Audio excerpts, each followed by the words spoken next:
Good morning, ladies and gentlemen, and welcome to the third and final hour of the Live with Renk program. Thank you so much for tuning in.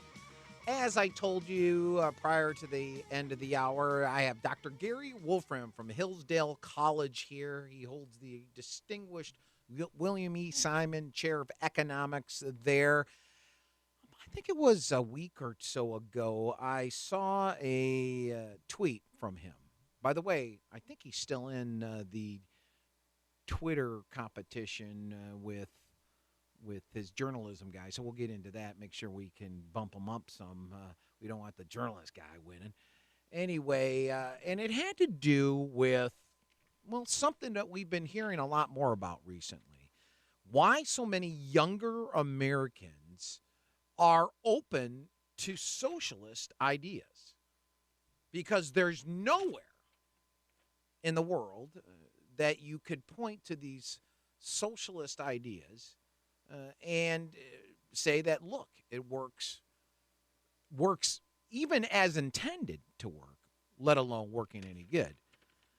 And I asked Professor Wolfram if he'd come on air to talk about what's the one reason why younger Americans don't understand true socialism. And in fact, I knew it was in his article, and speaking with him very shortly prior to coming on air here, he believes it was one of his, a previous Hillsdale student, I assume graduate. Welcome back to the Live with Renk show, Dr. Wolfram. Appreciate you coming on air today, especially after you spent all that great time in Australia, right? Oh yes, we were there a little over 2 weeks. I was doing some speaking engagements for IPA. It's a think tank out of Australia that's been around for a long time, and was able to get over there and do some speaking, and then had another week of travel Wow. that my wife set up. And it was great. God, I need to get out there. I really want to see that part of the world. Is it worth it? Oh yeah. It's very interesting. I mean, it's a big place. We took advantage of the fact that we had some time, and so we went to the outback for a while, and then we went to the Great Barrier Reef, and we saw the big cities of Brisbane and Melbourne and Sydney, and just got a good glimpse of Australia. So going to the Outback isn't like going to the Outback Steakhouse here? No. No. Okay. In All fact, right. it's a 3.5-hour flight, and they have cattle ranches which are over 1 million acres. Like most of the cattle ranchers, there are at least 1 million acres in that outback area. Uh-huh. And then we took Privately a ride. owned? Privately owned. They're privately owned, but there's so much distance between anything. There's one 2-lane road that we rode on for 6 hours between a place called Uluru, which looks sort of like the Grand Canyon sort of thing. It's a sacred Aboriginal site, but it rises in the middle of the desert, and then to the nearest town, which is Alice Springs. So you're on. I mean, it's 6 hours of a 2-lane road, and I didn't want to be driving it myself. I'll tell you that. Wow, I got to get out there. It's funny when you think about how much land there is out there, and we're talking about there's not enough land in the world to hold everybody. Yesterday, I was amazed. I saw a story on the news about these people who want to overrun Area 51. You may have heard of that.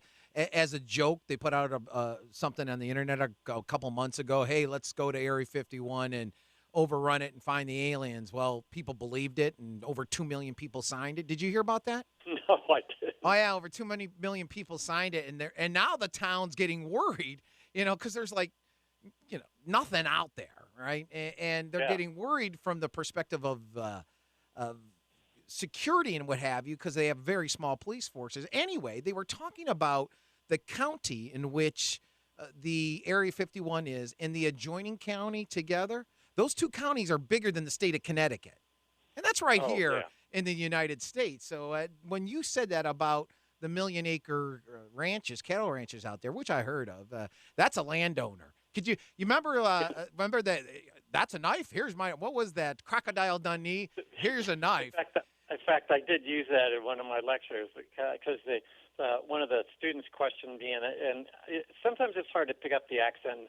I didn't quite get it, and then I told them that my only Australian accent was, that's not a knife. Yeah. This is a knife. Right. Yeah. That would be like one of their cattle ranchers coming here and ours sitting there and saying, Right. yeah, look at it. Yeah. Well, how many acres do you have? We have like 10,000 acres. Yeah. We're pretty. That's nothing. Right, exactly. Anyway, maybe we should move on to why you came on air today. But that was kind of fun. I appreciate that.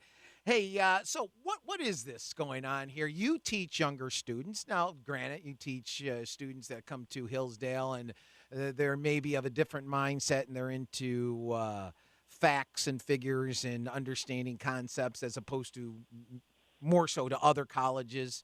But why is the younger generation moving towards or accepting of these socialist policies and ideas? Well, because they are not really taught how markets work. I try to, in one of my classes, I bring up every year, in fact, almost every day that I come to class, I say, you know what, 9 million people woke up in New York City today, and there was exactly the right amount of Starbucks coffee and exactly the right amount of peanuts and exactly the right amount of toilet paper and exactly the right amount of everything. And it happened yesterday. It happened in Philadelphia. It happened in Hillsdale. How does that work? We should just be amazed that that works, right? And no one, these, our children are not taught, wow, here is how that works. It works because individuals freely contract with one another, and they trade with one another, and the price system sets so that if there is too much Starbucks coffee, then we know what will happen. If there's too much Starbucks coffee, the price of Starbucks coffee will come down, more people will buy it, Starbucks will make less of it, and it will get to an equilibrium. And that is never really brought up to people. They somehow think the stuff just gets there. In fact, I wrote a piece years ago where they had the Occupy Wall Street movement. I wrote a piece on it just discussing how all these kids are out there with their cell phones and everything else acting as if, somehow the world would be a better place, but they're using all this capital stuff. Capitalism was giving them their house and their food and their Starbucks coffee. So I think it's really a matter of that not being explained to people and people just not observing it.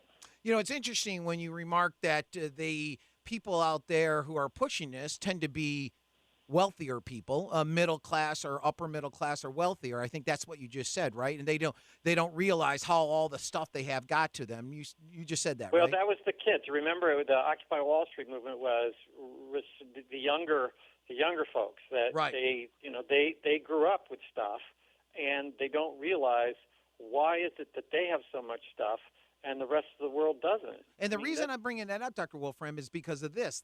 It's exactly what's going on with the fascist Antifa group that is made up, they say, of white, middle to upper middle class and higher kids. Probably, sure. Well, I'm just saying that's what is being reported out there. And they all have all their same stuff they want, but yet they're, they're different. They're more violent and aggressive than the Occupy Wall Street. But good point. How do these kids, they just don't realize where all this stuff came from. They just appears and they think everybody has it. Is that what you're getting at? That's exactly right. There's no one points out to them, gee, how does this work? And whenever if you were to talk to somebody that's a millennial socialist, you might ask them and say, okay, how is it that there's exactly the right amount of everything that markets produce? How is it that at every moment in time, too, right? I mean, you don't walk in and, oh, yeah, there's the right amount of stuff at the Walmart on, August 23rd, but then there's a shortage on August 29th. I mean, that's not the way it works. And just try to get them to explain how that works, and they'll have to come back to the price system, but that's and voluntary exchange. And that's hold on, Dr. Wolfram. I got to go to break here. I love our conversations. You're listening to Dr. Gary Wolfram from Hillsdale College. We'll be right back after this. You're listening to Live with Renk. Appreciate that. On air with me, although I must say, may have been Bernie Sanders people or Elizabeth Warren or Kamala Harris or all those that are running for these socialist ideas. They were just attempting us to end this interview because we kept getting disconnected. It couldn't have been me, Dr. Wolfram. Couldn't it have been? I was panicking there at the end. Somehow, Dr. Wolfram and I kept getting disconnected. I kind of believe it was Bernie's people. I don't know. Who knows? That could be. It could be. So what we were talking about, I invited Dr. Wolfram. He holds the William E. Simon Chair of Economics at Hillsdale College, quite often on the show on economic issues.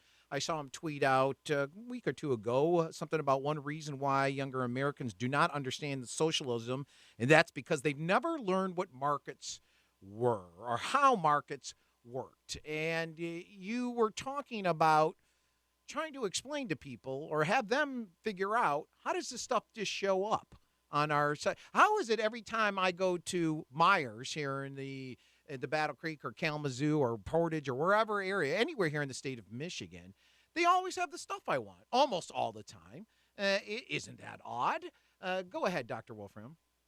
Well, yeah, I mean, and of course, it's the price system that makes that work. In fact, Friedrich Hayek wrote about this in a paper for which he won the Nobel Prize in the 1940s, years ago. To just point out that the price system is something that is almost like a miracle. If we'd invented it, it just sort of developed. But one of the other things to think about is markets are a system of voluntary exchange. That is, I can't force you to buy my product. I can't force you to buy my labor. I can't force you to hire me. I can't, force you to work for me. And so the only way that a transaction occurs in a market system is both parties agree. And so that is an important part of thinking about things. You don't get rich in a market system by exploiting someone. You only get rich in a market system by making it so that lots and lots of people want to buy what you have produced at a cost that pays for the resources to produce that. And so if you look at, are the richest people getting richer? Of course they are. Think about this. Bill Gates can now sell Microsoft product to 1.3 billion Chinese and 1.2 billion Indians that he couldn't have in 1970. Why is Zuckerberg so rich? Well, how many people use Facebook, right? Billions use Facebook. So we should expect the very wealthy to get really wealthy. But the question is, did they consume any more than we do? I mean, realistically, any of my listeners probably, your listeners out there are probably capable of catching an airplane to fly to L.A. Now, they may have to sit, in the middle seat, and Bill Gates could, fly in his own jet. They have, 3 meals a day. They, have a car. But if you look at poverty, try Venezuela, where they decided to go to socialism. People are starving in Venezuela. In fact, there's a lack of just drinking water in Venezuela, and that was one of the wealthiest countries in South America just a number of years ago before they decided to move off to this socialist system. So Venezuela is a really a good example of what happens when you decide to move into socialism. When you were talking about the markets, and the markets is a perfect and a great place to, determine what people want and don't want. You know what came to my mind? Blockbuster. Right. Yeah. Blockbuster was all the rage until what? Someone invented something better or a better way to deliver it. And then what is there? One Blockbuster's? I remember seeing a story recently. There may be one Blockbuster left in the entire United States. And, yes, and it's what Schumpeter called capitalism. What Schumpeter called creative destruction. Like when I went on, I'm old enough to when I went off to college, I had the newest thing, which was a portable typewriter. And right. And I'm going to bet that very few of my students have even seen a typewriter. Right, let alone a portable one. Right. Right. And again, it's really a matter of letting people transact with one another, and then this idea that somehow the rich are rich because they're they exploited someone else. That's just not how you get rich in a market system. That's how you get rich in a government system. That's how you get rich in a socialist system, is you get yourself in charge of the government, because somebody makes those decisions about what's going to be produced and how it's going to be produced and who's going to get it. And unfortunately, maybe fortunately in some ways, but all these millennial socialists weren't alive when the Soviet Union was around, and haven't really observed for themselves socialism. You made I asked you what was the reason why younger Americans don't understand socialism and so many millennials are open to it, and you said it's because they didn't learn how markets work. Is that a failure of the education then, an indictment on our education today? No question. It is a failure of our education system, both at the K-12 level and at the collegiate level. There's not a lot. I mean, think of how many people ever learned that the Great Depression was prolonged by the Great New Deal. The New Deal. And one of my colleagues, former colleagues that's retired now, but he's written a book called New Deal, Raw Deal about that. And so, I mean, you're just not taught, here's how market systems work. It's not brought up in high school very much. I mean, there are some schools that do it, and I appreciate those. But I think very few students come out understanding, being able to explain to their neighbor why it is that there's exactly the right amount of stuff all the time.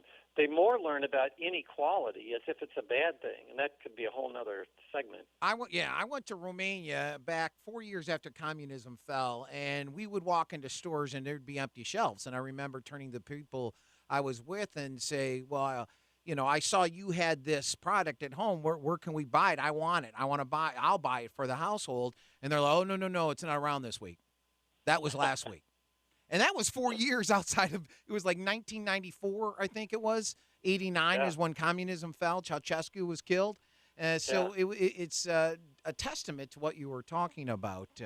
Well, we'll have to have another discussion for another day on what you were just mentioning, because I think people need to understand this, why millennials today aren't getting it, why they don't understand the dangers of socialism. It's just this old fogies looking at them and saying, "No, you can't do that. You shouldn't do that. Get off my lawn," that type of thing. But unfortunately, we're at the end of the segment. Appreciate you calling in, having the time for us, Dr. Wolfram. Well, thanks for having me on the show. Yeah, you have a great day. You're listening to Live with Renk, 269-441-9595. If you have a thought, give us a call.